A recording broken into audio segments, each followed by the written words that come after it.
Muslim Moro terzolimi, Muslim Patani teraniaya. Semua perbatasan-perbatasan yang ditinggalkan penjajahan Eropa teraniaya.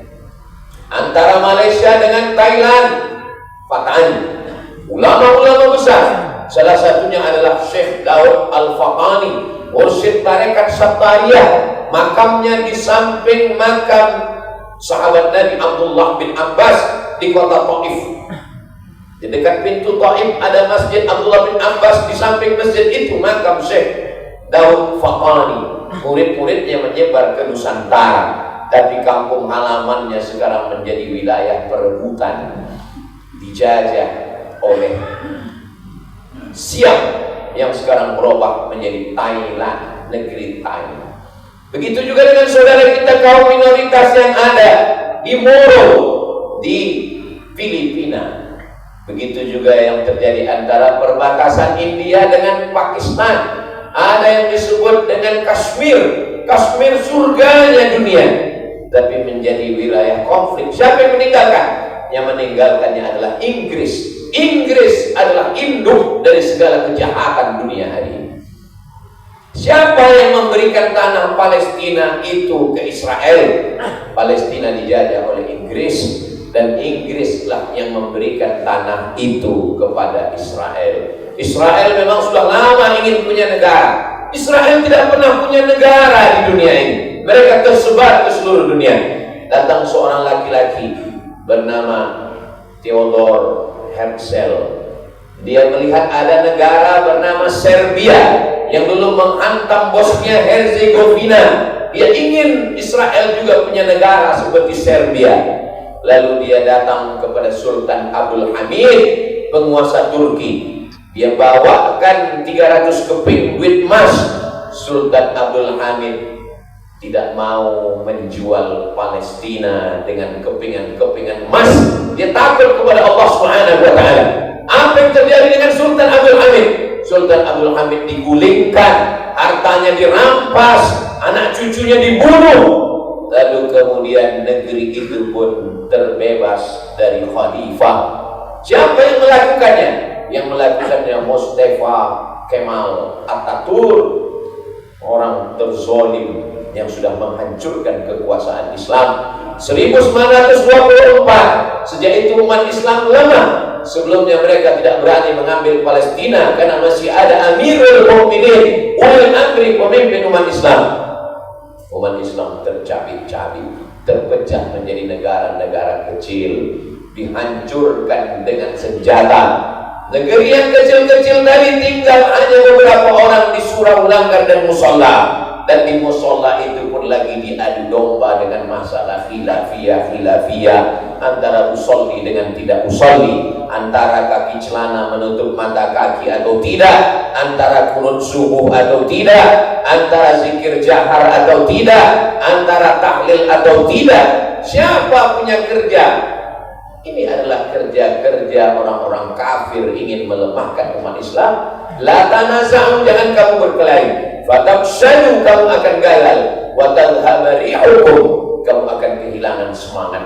Puncak daripada kelemahan umat Islam adalah ketika kiblatnya dirampas. 2 juta orang merana, mati kelaparan. Gambarnya ditonton setiap hari, tapi umat Islam tidak bisa berbuat apa-apa.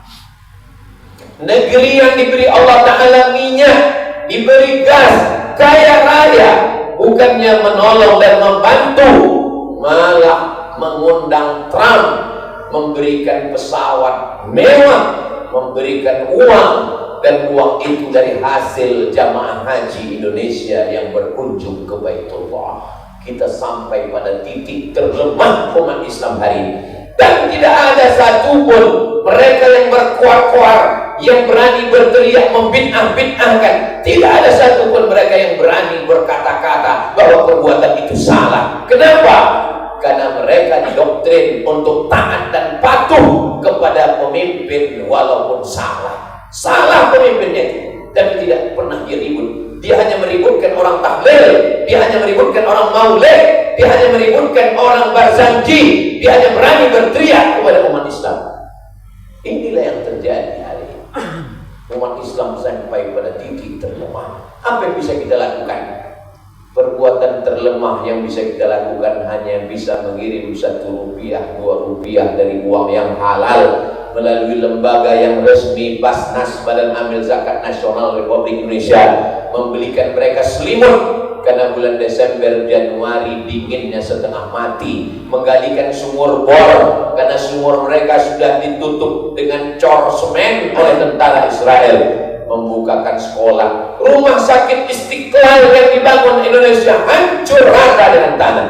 Tapi kita umat Indonesia Muslim tidak pernah berputus asa.